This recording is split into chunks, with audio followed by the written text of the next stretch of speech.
ఒక పట్నములో సదానందుడు అనే వ్యక్తి తన తండ్రితో కలిసి ఉండేవాడు. తన తండ్రి వ్యాపారంలో సహాయంగా ఉండేవాడు. తన తండ్రి ఒకరోజు సదానందుడిని పిలిచి, "నై నీకు నేను ఆస్తి ఇస్తున్నా. ఈ ఆస్తి నీకు తర్వాత తరాల వారికి గాని ఉపయోగపడుతుంది. ఈ ఆస్తిని చాలా జాగ్రత్తగా సంరక్షించుకో. అలాగే నువ్వేదైనా మంచి గ్రామం చూసుకుని స్థిరపడు" అని తన తండ్రి సదానందుడికి సలహా ఇచ్చాడు. కొన్ని రోజుల తర్వాత సదానందుడి తండ్రి స్వర్గస్థులయ్యారు. సదానందుడు ఒంటరివాడయ్యాడు. తను ఆలోచనలో పడ్డాడు. నేను మన సొంత గ్రామానికి తిరిగి వెళ్తే ఎలా ఉంటుందని ఆలోచించాడు. కానీ అక్కడికి వెళ్ళాలంటే ఒక చిక్కు ఉంది. అక్కడ మనుషులు తనతో చానా బాగా ప్రవర్తిస్తారు, కానీ ఆ ప్రదేశం తనకు నివసించడానికి అనువుగా ఉండదు. కొంచెం ఇబ్బంది పడాల్సి వస్తుందని ఆలోచించాడు. ఇంకేదైనా ప్రదేశం చూద్దామా అనే ఆలోచనలో పడ్డాడు. అలా సదానందుడు ఏదైనా మంచి ప్రదేశం చూసుకోవాలని నిశ్చయానికి వచ్చిన తర్వాత తన దగ్గర ఉన్న ఆస్తిని కొంత బంగారముగా, కొంత నగదుగా మార్చుకున్నాడు.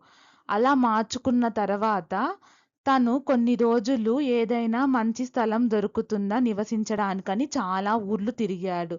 తిరగంగా తిరగంగా తనకు ఒక గ్రామం నచ్చింది.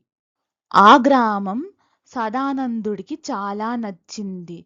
ఎందుకంటే తనకు కావాల్సినవన్నీ సౌకర్యాలు ఆ గ్రామంలో తనకు కనిపించాయి.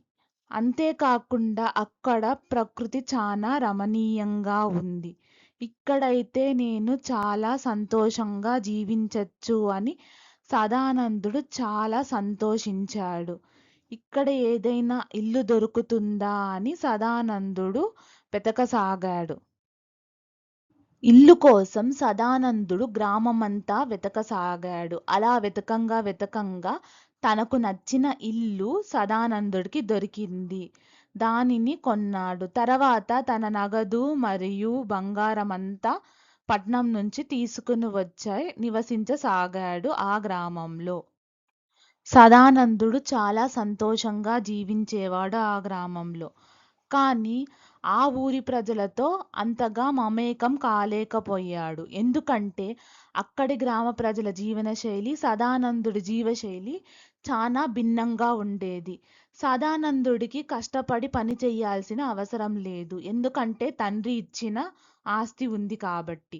కానీ అక్కడి ప్రజలు రోజంతా కష్టపడితే కొంత ధనమే వస్తుంది. ఇలా గ్రామ ప్రజలకు చాలా అసూయ ఏర్పడింది సదానందుడి మీద.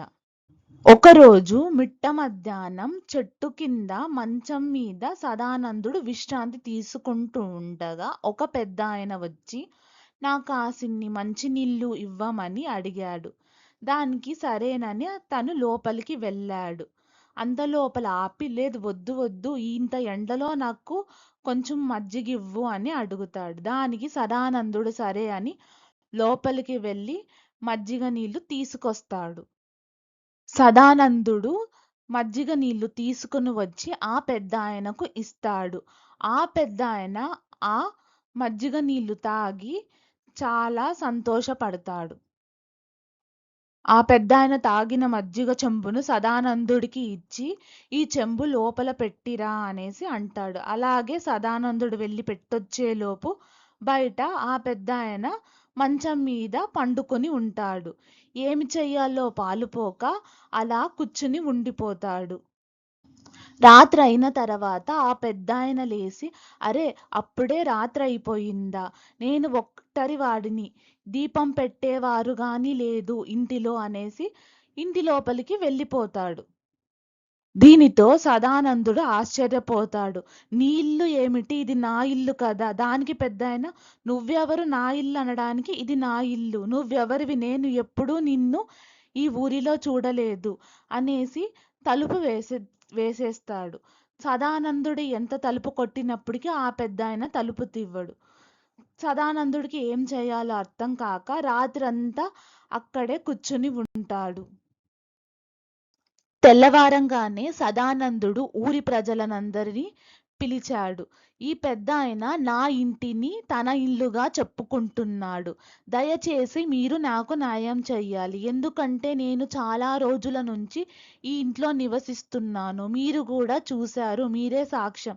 దానికి ఊరి ప్రజలంతా నువ్వెవరివయ్యా? మేమింతవరకు నిన్ను చూడలేదు. ఈ పెద్దాయనేగా ఈ ఇంట్లో ఉంటుండేది అని ఊరి ప్రజలంతా అన్నారు. దానికి సదానందుడు ఆశ్చర్యపోయాడు. ఓ, ఈ ఊరి ప్రజలంతా నా మీద అసూయ పడుతున్నారు.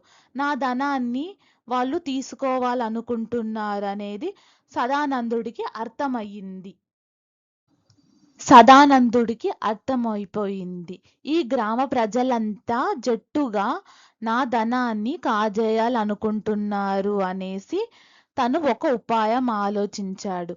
ఊరి ప్రజలనంతా మళ్లించడానికి తను ఒక మాట చెప్పాడు. నా బంగారం కొండ దగ్గర దాచిపెట్టాను. అదైనా నేను తెచ్చుకుంటాను. నన్ను తెచ్చుకోనివ్వండి అని ఊరి ప్రజలతో అంటాడు. నీ బంగారం ఎక్కడిది? అది మా ఊరిది అని ఊరి ప్రజలంతా ఒకరి తర్వాత ఒకరు పరిగెత్తసాగారు. అలాగే ఆ ఇంట్లో ఉండే పెద్దాయన గాని పరిగెత్తాడు. అలా పరిగెత్తంగా సదానందుడికి సమయం దొరికింది.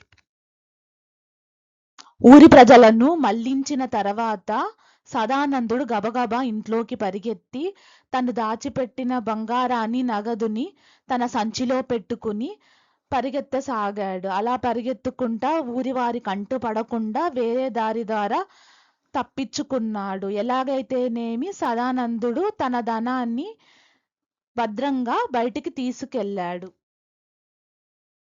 సదానందుడు తన సొంత ఊరికి తిరిగి వెళ్ళాడు. అక్కడ ప్రజలంతా తనని ఎంతో ఆప్యాయంగా, సంతోషంగా పలకరించారు. అప్పుడు సదానందుడికి తన తండ్రి ఇచ్చిన సలహా గుర్తుకు వచ్చింది. మంచి ప్రదేశం అంటే మంచి మనుషుల మధ్య ఉండమని తన తండ్రి సలహా ఇచ్చాడు అని సదానందుడికి అర్థమయ్యింది. అంతేకాకుండా సదానందుడికి ఒక ఆలోచన తోచింది. ఏంటి అంటే తన దగ్గర ఉండే కొంత డబ్బును గ్రామ ప్రజల బాగు కోసం ఉపయోగించాలని సదానందుడు అనుకున్నాడు. అలాగే గ్రామంలోని సమస్యలను తీర్చి గ్రామ ప్రజలతో సదానందుడు శేష జీవితాన్ని సంతోషంగా గడిపాడు. మీకు నచ్చినట్లయితే మా ఛానల్ వకుల తెలుగు స్టోరీస్ని ప్లీజ్ లైక్, షేర్, సబ్స్క్రైబ్ చేయండి.